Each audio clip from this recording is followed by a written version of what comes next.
Well, incoming border czar Tom Homan tells us that he has been the target of death threats since taking on, accepting the new role under President-elect Trump. He joins us now. Tom, couple of things. Not had the chance to congratulate you on your appointment, your nomination. So my heartfelt congratulations to you. Second of all, I'm so sorry to hear that you and your family are going through this. What's your preliminary response to hearing that it's not unique to you? Other senior incoming officials are also facing threats today. Well, first of all, I appreciate what Nicole just said, but I'll be honest with you, I have not taken it serious up to this point. Now that I know what's happened in the last 24 hours, I will take it a little more serious. But look, I've been dealing with this when I was the ICE director in the first administration. I had numerous death threats. I had a security detail with me all the time. Even after I retired, the death threats continued. And even after I retired as the ICE director, I had U.S. Marshals protection for a long time to protect me and my family. And what doesn't help is all the negative press around the president and people he's putting in his cabinet. Me, I'm not in the cabinet, but I've read numerous hit pieces on me. I'm a racist, and I'm the father of family separation, all this other stuff. So the hate media doesn't help at all, because there are some nuts out there that will take advantage. So that doesn't help. And I thought we're beyond that after the election's over, that we're going to get beyond that. But I will now start taking a little more serious after I just heard what's happened the last 24 hours. Up to that point, I was the attitude that if I'm not home, my family's not home.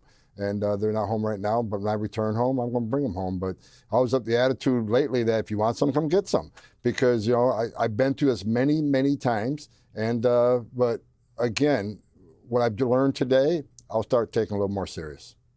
Do you think that there's a role you can play once you're in position and come January 20th? Do you think there's a role that you can play with your leadership and seniority in the second term of President Trump's administration that can help to sort of bring an end to these kinds of threats that we've been seeing now, as you mentioned, against Republican officials and Democratic officials?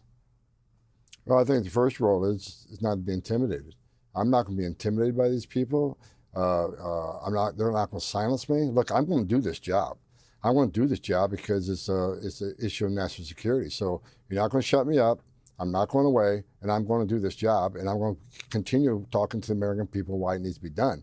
I think under the Trump administration, I think we're going to be very transparent, because the big issue, right, securing the border and doing this deportation operation. We're going to be very transparent. We're going to tell the American people exactly what we're doing, how we're doing it. So we're going to control the narrative, and we're going to educate the American people why this is necessary.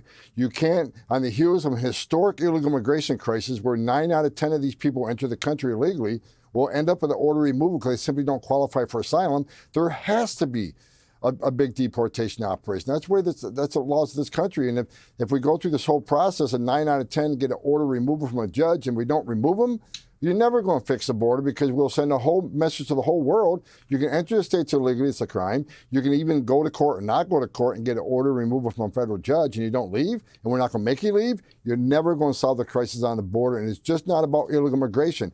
When you overwhelm the Border Patrol like they've been overwhelmed for the last 4 years, that's when the fentanyl comes in to kill 250,000 Americans. That's why sex trafficking is up 600%. That's why we have a record number of people on terrorist watch lists crossing the border. That's why you got 31% of women getting sexually assaulted making that journey. Children die in the border almost every night.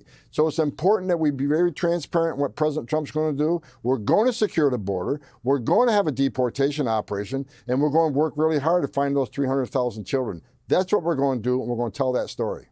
Do you think it makes a difference, Tom, if, and this is not confirmed, the FBI is not sharing anything publicly right now about the source of these threats, who is making them?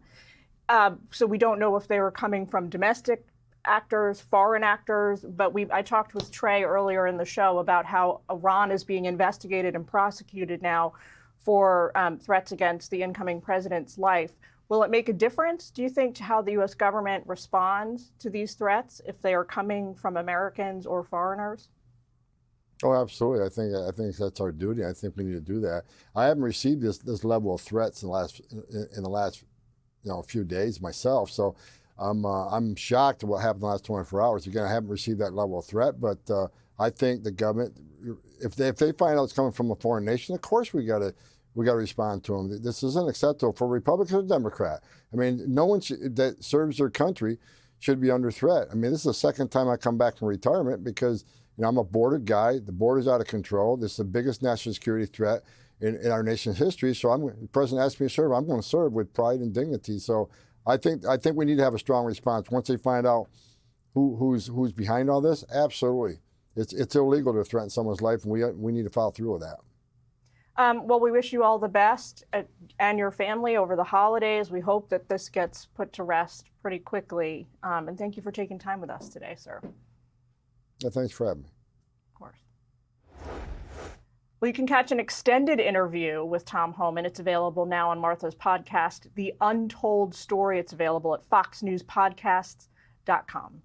Hey, Sean Hannity here. Hey, click here to subscribe to Fox News YouTube page and catch our hottest interviews and most compelling analysis. You will not get it anywhere else.